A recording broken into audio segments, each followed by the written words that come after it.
Buenas tardes, soy Tlacalel Paredes Gómez, psicólogo de profesión, egresado de la FES Zaragoza, UNAM, desde hace 23 años. Desde ese tiempo he venido trabajando con temas de violencia de género, masculinidades, derechos humanos, diversidades sexuales, entre otros temas más. En esta ocasión iniciamos el grupo de reflexión con esta primera sesión con el tema cómo aprendimos a ser hombres. Y hay tres preguntas claves que van a ser las que dirijan esta sesión y además la reflexión con ustedes. Las preguntas son: ¿cómo te enseñaron a ser hombre desde niño y desde adolescente? ¿Cuáles eran las exigencias que te pedían que hicieras siendo adolescente para demostrar que eras hombre? Y de las exigencias de ser hombre que te pidieron ser siendo niño, adolescente, joven y hoy siendo adulto, ¿cuáles ubicas que te han causado problemas en tus relaciones interpersonales?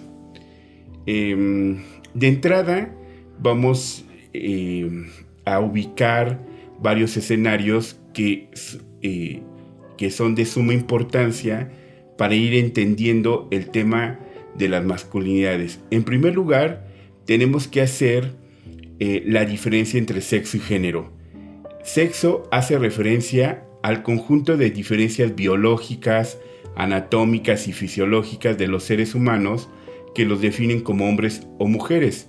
Esto incluye la diversidad evidente de sus órganos genitales externos e internos, las particularidades endócrinas que la sustentan y las diferencias relativas a la función de la procreación. ¿Qué es el género? Género son los roles, los comportamientos, las actividades y los atributos que se consideran apropiados para mujeres y hombres. Son construidos en cada cultura y en cada momento histórico, tomando como base la diferencia sexual. A partir de ello se construyen los conceptos de masculinidad y de feminidad, los cuales determinan el comportamiento, las funciones, las oportunidades, la valoración y las relaciones entre mujeres y hombres. ¿Qué son los roles de género? Los roles de género son las normas sociales y de conducta que dentro de una cultura específica son ampliamente aceptadas como socialmente apropiadas para las personas de un sexo específico. Suelen determinar las responsabilidades y las tareas tradicionalmente asignadas a hombres, a mujeres, a niños y niñas. Un ejemplo puede ser que a los hombres, a los niños y a los hombres se les enseña que salgan a jugar fútbol, que salgan a ocupar los espacios públicos para estar jugando, corriendo, etc. Y por ejemplo a las niñas no, a las niñas se les enseña que ocupen estos juegos de la comidita, la casita, jugando con muñecas, cuidando a muñecas, eso. ¿Qué son los estereotipos de género? Los estereotipos de género son generalizaciones simplistas de los atributos de género, las diferencias y los roles de las mujeres y los hombres. Con frecuencia, los estereotipos se usan para justificar la discriminación de género más ampliamente y pueden reflejarse y reforzarse con las teorías tradicionales y las modernas, las leyes y las prácticas institucionales.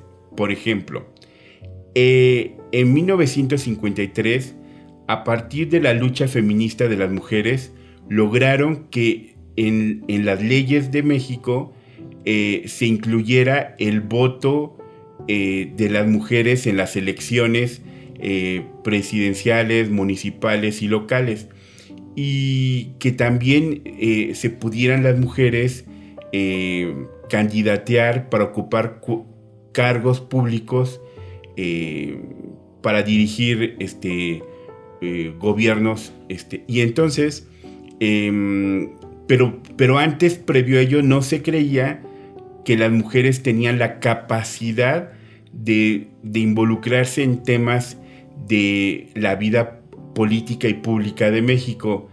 Y entonces las mujeres lucharon por tener ese derecho lo cual hoy es un logro y una vindicación de sus derechos. ¿Qué es el machismo? El machismo es la actitud de prepotencia de los hombres respecto a las mujeres. Se trata de un conjunto de comportamientos, actitudes, prácticas sociales y dichos populares que resultan ofensivos contra el género femenino.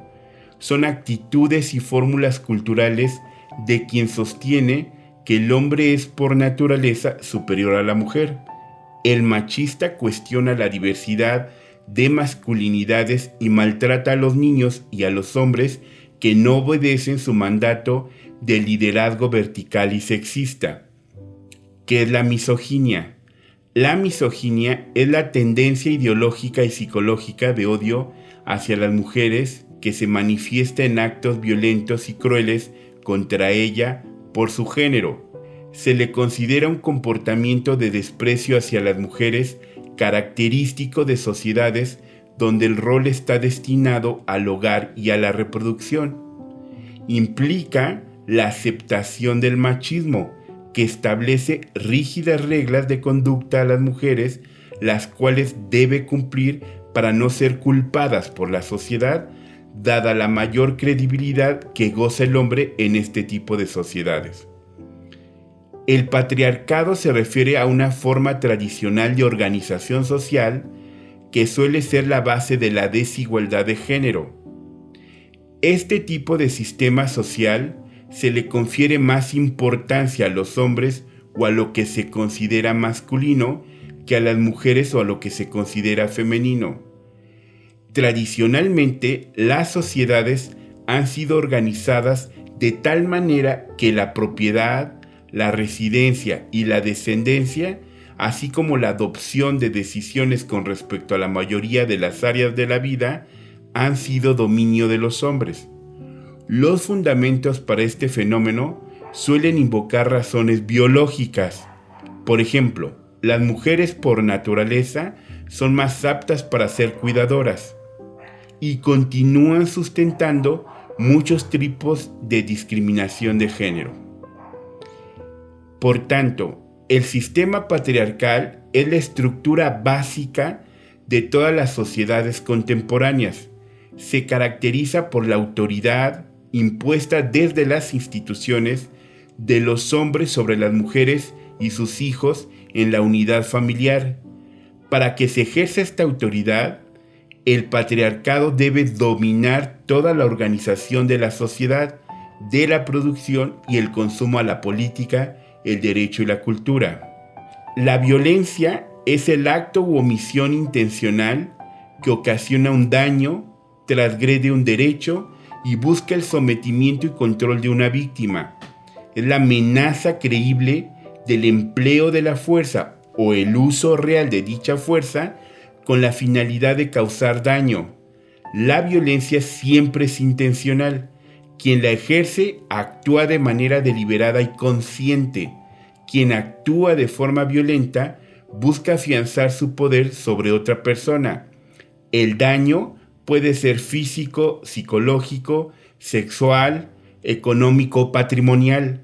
Los derechos violentados pueden ser a la salud, la libertad, el trabajo o a una vida libre de violencia. ¿Qué entendemos por masculinidad? La masculinidad es la construcción social, es decir, un conjunto de costumbres, principios, normas, hábitos, formas de pensar, expectativas, conocimientos, referida a los valores culturalmente aceptados de las prácticas y las representaciones de ser hombre. Si bien los hombres nacen con órganos sexuales que los identifican como tales, la manera en que se comportan, actúan, piensan y se relacionan en sociedad con otros hombres y con las mujeres forma parte del entramado de aprender a ser hombre. A pesar de la diversidad de las características, esto es la edad, la ocupación, la zona geográfica, el nivel socioeconómico, el nivel educativo, la etnia, el grupo sociocultural, la orientación sexual, se presenta un elemento común. Se expresa un molde común en la forma de ser hombres, la manera de pensar, esto es, las ideas, las creencias, los valores, la manera de vivir los sentimientos, la manera de comportarse consigo mismos, con otros hombres y con las mujeres, no es algo natural. Es decir, los hombres no nacen con esas características. Esas ideas, esa forma de vivir los sentimientos y esa manera de actuar es aprendida. Los hombres fueron criados y educados, socializados bajo un mismo modelo de ser hombre. ¿A qué se refiere la masculinidad tradicional, también llamada masculinidad hegemónica, masculinidad machista, masculinidad tóxica? Es un modelo de masculinidad que existe en una sociedad determinada y que se ha defendido por muchos años como la única forma, entrecomillado, de ser hombre. Se configura con prácticas de género en la que los hombres desde la infancia tienen que reafirmar en todo momento que para ser hombre deben ser, entrecomillado, racionales, fuertes, dominantes, valientes, líderes, proveedores, entre otras características. Dicha dinámica promueve una posición de superioridad de los hombres y una posición de subordinación de las mujeres y de otros hombres que se sustenta mediante el uso del poder para estigmatizar, humillar, someter, oprimir o invisibilizar. El término hegemonía deriva del griego egestai, que significa conducir, ser guía, ser jefe, o tal vez del verbo hegemonero, que significa guiar, preceder, conducir, y del cual deriva estar al frente, comandar, gobernar.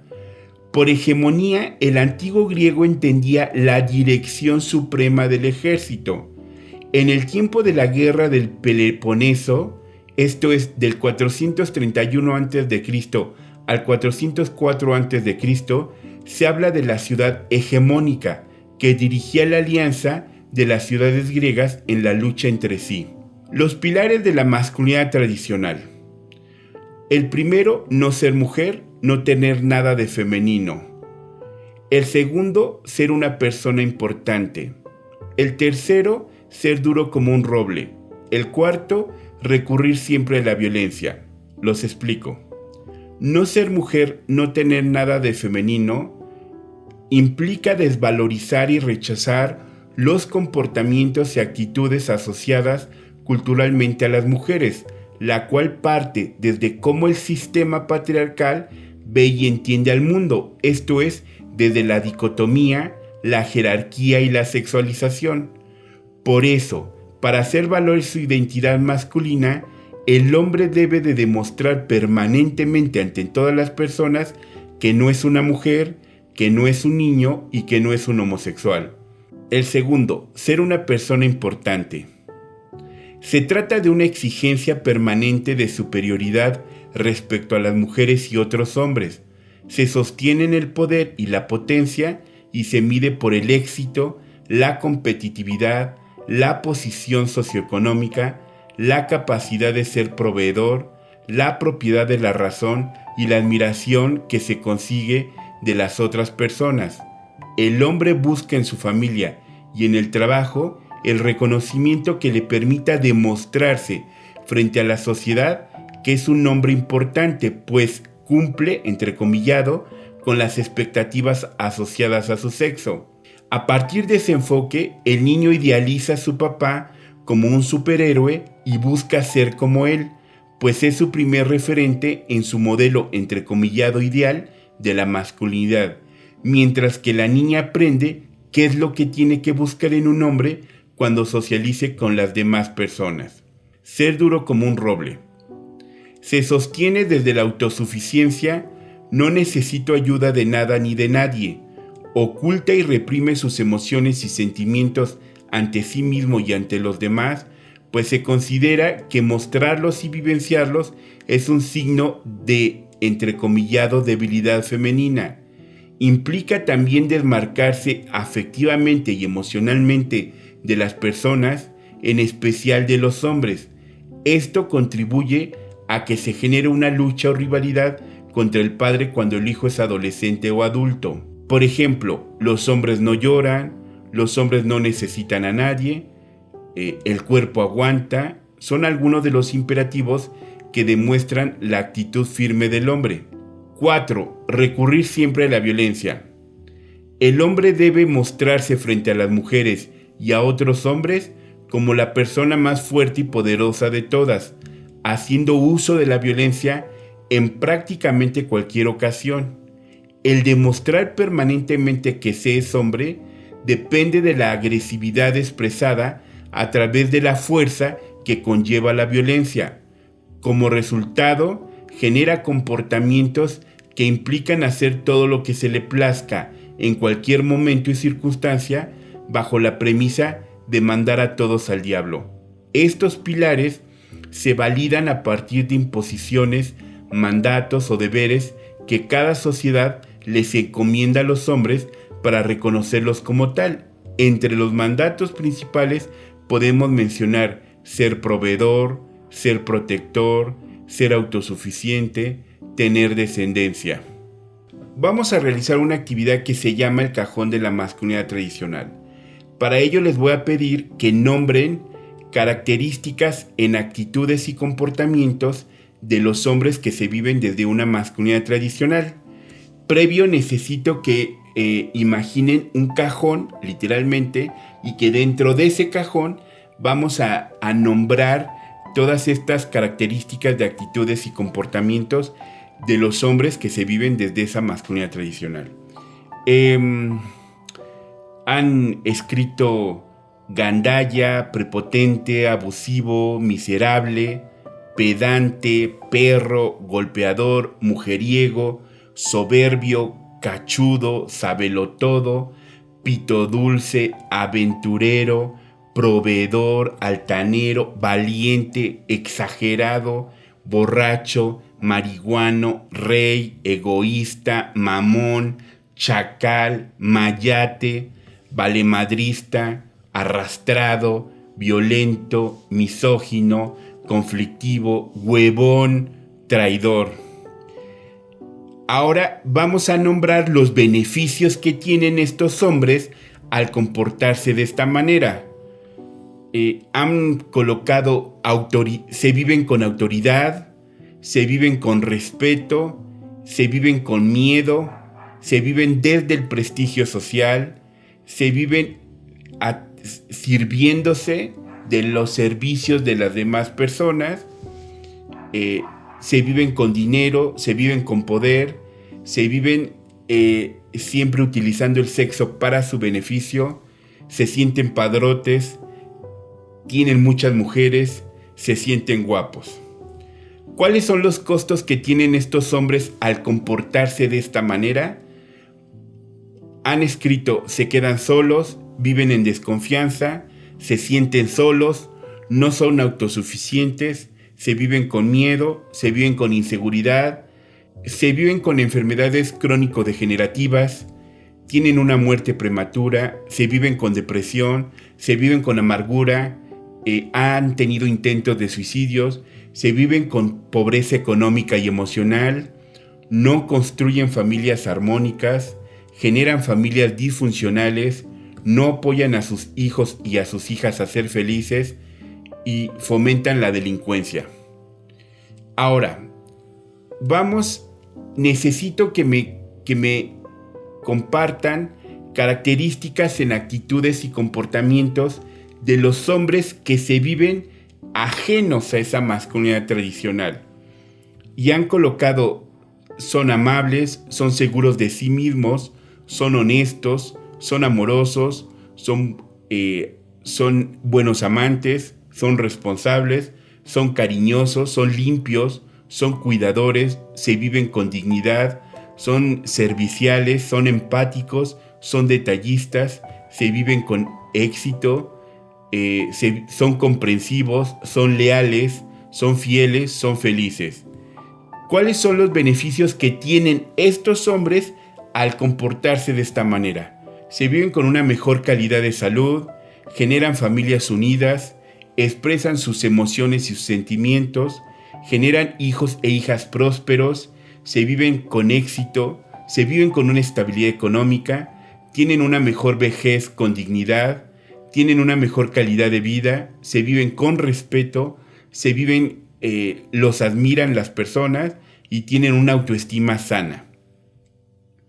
¿Cuáles son los insultos que realizan los hombres que se viven desde el cajón de la masculinidad tradicional hacia aquellos hombres que traicionan, entre comillas, los mandatos machistas y patriarcales y han colocado mandilones, putos, ahí te hablan, mampos, rajones, pendejos, come cuando hay, salta para atrás, cachagranizo, afeminado, mangina, princeso, planchabragas, pocos huevos? Y aquí lo importante de esta actividad es identificar cómo estos hombres del cajón de la masculinidad tradicional insultan a aquellos que se han salido de ese cajón. Y fíjense, la palabra mandilón viene de la palabra mandil. Culturalmente, ¿quién utiliza el mandil? Las mujeres. Entonces, un insulto de aquellos hombres que se viven dentro del cajón de la masculinidad tradicional para hacer sentir, para insultar a los que se salieron, es hacerlos sentir mujeres. Porque recordemos qué significa el machismo. El machismo es la creencia que tienen los hombres de sentirse superiores por naturaleza frente a las mujeres, frente a mujeres y hombres de grupos vulnerables en la sociedad civil, frente a otros hombres, frente a sí mismo y contra la naturaleza. Entonces, estos hombres con actitudes machistas, desde el cajón de la masculinidad tradicional, miran a las mujeres de menor calidad. Entonces, un insulto de un hombre que se vive dentro del cajón de la masculinidad tradicional a aquellos que se han salido es hacerlos sentir menos, nombrándoles como si fueran mujeres. Rajón. La palabra rajón viene de la palabra raja, que hace alusión al sexo de la mujer. Entonces, cuando un hombre del cajón de la masculinidad tradicional insulta a aquellos hombres que se han salido y le dice rajón, lo que le está diciendo es que vales menos que como hombre. Y así sucesivamente los demás insultos. Pero a partir de visibilizar, conceptualizar y reconocer este tipo de masculinidad, se ha hablado de un concepto que tiene infinidad de definiciones: las nuevas masculinidades. Este concepto trata de englobar distintas expresiones, prácticas, hábitos y discursos que sirven para identificar comportamientos masculinos que se denominan nuevos, positivos, múltiples, saludables, afectivos, alternativos, diferentes y un larguísimo conjunto de adjetivos para diferenciarse de lo que se define como masculinidades hegemónicas, aseverando que hay muchas formas de ser hombre o que hay tantas masculinidades como hombres en el mundo.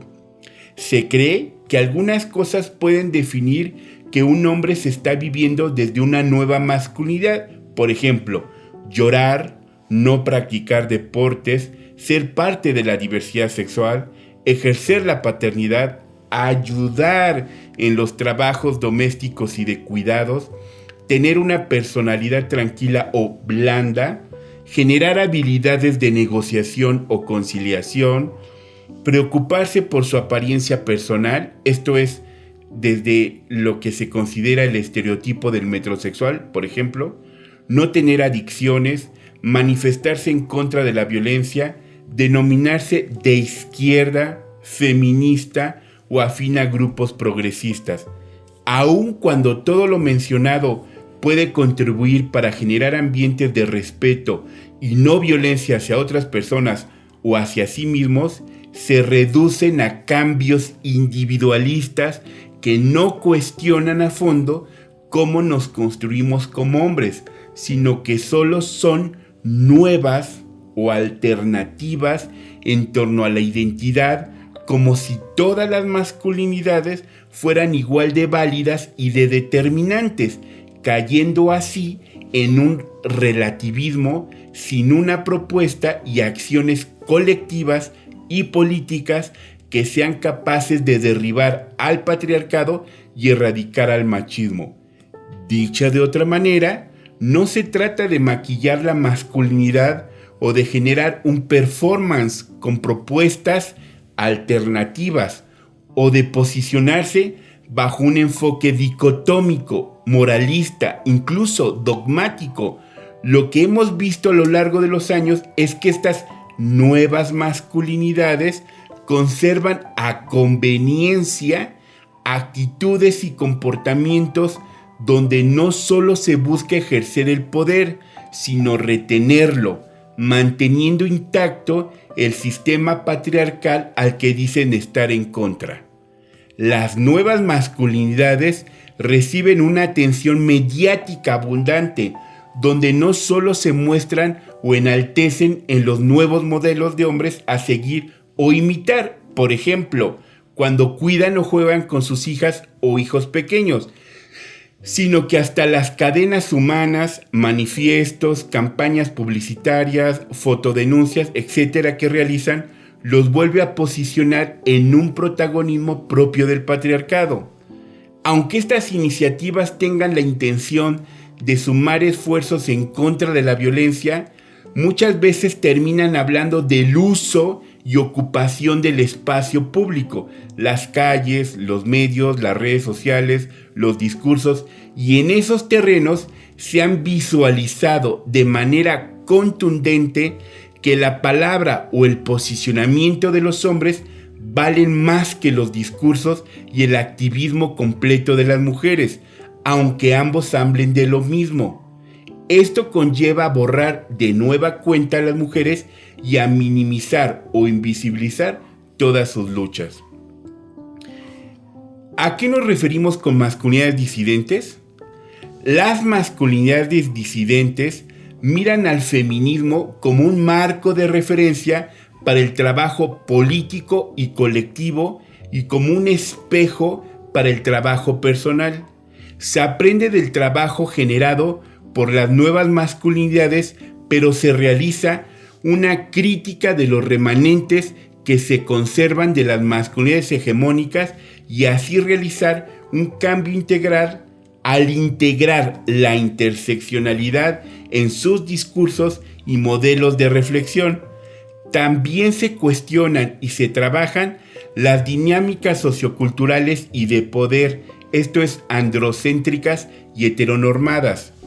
Uno de sus temas centrales gira en torno al cuestionamiento y la desestructuración del poder, es decir, cómo se concibe, cómo se construye, cómo se ejerce, cómo se retiene, cómo se transmite. Desde los grupos de reflexión se plantea un abordaje en atención y prevención integral que abarque temas como la identificación y el manejo de emociones, la amistad y las relaciones afectivas, la depresión y el suicidio, un proyecto de vida, cuidado y promoción de la salud, el trabajo doméstico y de cuidados, redes de apoyo y colectividad entre hombres, la evolución del machismo, etc. El trabajo con hombres desde una visión integral parte en todo momento desde la visión comunitaria, que tiene como uno de sus ejes principales la generación del conocimiento a través de la colectividad y sus experiencias. También se busca reconocer las aportaciones que los jóvenes, hombres con discapacidad, hombres indígenas, hombres migrantes, hombres trans, etc., han hecho desde sus trincheras y que han contribuido a generar una mirada multidisciplinaria y diversa a las masculinidades. Pero, ¿cuáles son las resistencias que el patriarcado ha mostrado ante los avances hacia una sociedad igualitaria? El machismo se ha vuelto más reaccionario y ha sido más brutal en sus discursos y en sus acciones, siendo la violencia feminicida su manifestación más visible. Ha habido algunas respuestas a los feminismos donde buscan reafirmar la masculinidad que promueve el patriarcado desde una visión arquetípica: el rey, el mago, el guerrero, el amante. Hay otras corrientes de pensamiento donde se manifiestan abiertamente estar en contra del machismo, pero cuestionan los postulados que los feminismos han llevado a la esfera pública y política. Este discurso tiene en el fondo un componente misógino, donde se defiende que la mujer o el feminismo es la causante de todos los problemas de la humanidad. ¿Cuál es el panorama actual de las masculinidades? Los tiempos actuales nos han puesto en evidencia que los modelos de masculinidad tradicional ya no encajan en las sociedades actuales. Las mujeres han avanzado en exigir una vida libre de violencias, pero como hombres no hemos tenido la iniciativa en detener las violencias que generamos o que sufrimos. ¿Cuáles serán uno de los ejes rectores en este grupo de reflexión?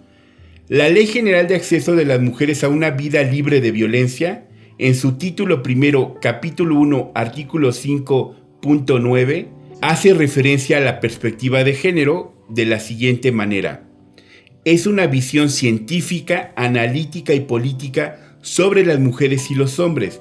Se propone eliminar las causas de la opresión de género, como la desigualdad, la injusticia y la jerarquización de las personas basada en el género. Promueve la igualdad entre los géneros a través de la equidad, el adelanto y el bienestar de las mujeres. Contribuye a construir una sociedad en donde las mujeres y los hombres tengan el mismo valor, la igualdad de derechos y oportunidades para acceder a los recursos económicos y a la representación política y social en los ámbitos de toma de decisiones. Derechos humanos: conjunto de prerrogativas sustentadas en la dignidad humana, cuya realización efectiva resulta indispensable para el desarrollo integral de la persona. Este conjunto de prerrogativas se encuentra establecido dentro del orden jurídico nacional, en nuestra Constitución política, tratados internacionales y las leyes. Los derechos humanos son derechos inherentes a todos los seres humanos, sin distinción alguna de nacionalidad, lugar de residencia, sexo, origen nacional o étnico, color, religión, lengua o cualquier otra condición. Todos tenemos los mismos derechos sin discriminación alguna. Estos derechos son interrelacionados, interdependientes e indivisibles. ¿Cuál es la importancia de los grupos de reflexión? El proceso para los hombres que busquen iniciar un trabajo personal es reconocer primeramente qué es lo que quieren trabajar. A ese punto llegan conforme transcurren las primeras sesiones, salvo en casos muy concretos donde llegan sabiendo por qué llegaron a un grupo de reflexión, y es a través de la escucha, el cuestionamiento de su sistema de creencias, a través de las herramientas metodológicas expuestas en el grupo, pero en muchos casos el detonador para que un hombre se comprometa a trabajarse es cuando se ve reflejado en las vivencias de otro hombre, la forma en cómo se presentaron sus vivencias y la manera de haberlas solucionado o entendido. A ese proceso se le podría llamar como el espejo de la otredad. A partir de generar conexión en la otredad, se generan emociones y sentimientos que nos vinculan a identificarnos con ese hombre que comparte su experiencia y así poder animarse a contar su propia historia o a tener herramientas para poder solucionar su problemática. En resumen, el proceso en que los hombres comparten sus vivencias puede sintetizarse de la siguiente manera: escucha, cuestionamiento, reflexión, conexión, reconocimiento, vínculo y revelación. ¿Por qué solo trabajar con hombres y no en grupos mixtos? En un grupo mixto, los hombres tienden a recurrir a las mujeres para que ellas les mimen. En un grupo terapéutico masculino, modelamos el cariño y la intimidad entre los hombres, tanto como con cada hombre en particular. Como consecuencia, los hombres del grupo empiezan a ver en cada uno de los demás una fuente de apoyo y atenciones. Asimismo, los hombres del grupo empiezan a establecer relaciones íntimas con otros hombres al margen del grupo. Si hay mujeres presentes, los hombres rara vez identifican a otro hombre como fuente primaria de atención y apoyo. La intimidad entre hombre y hombre es también un escalón en el entendimiento y la profundización de las relaciones entre hombre y mujer. El compartir la intimidad y la sexualidad se convierte en algo confuso cuando los hombres establecen relaciones con sus mujeres. En muchos círculos se da la idea dominante de que los hombres se sienten más cómodos con su odio y su ira que con su tristeza y sus lágrimas. Nuestra experiencia es que rabia, ira, tristeza y lágrimas son igualmente difíciles para los hombres. Los hombres tienden a expresar una forma de odio intelectualizado cuando empiezan a sentirse desamparados. Muchos hombres de esta sociedad son incapaces de expresar odio e ira al servicio de la intimidad. Agradezco infinitamente a todos ustedes por compartir sus experiencias, así como también de escuchar la información que les comparto. La siguiente sesión es la siguiente semana y el tema es el uso del poder en las relaciones de género. Muchas gracias, buenas noches.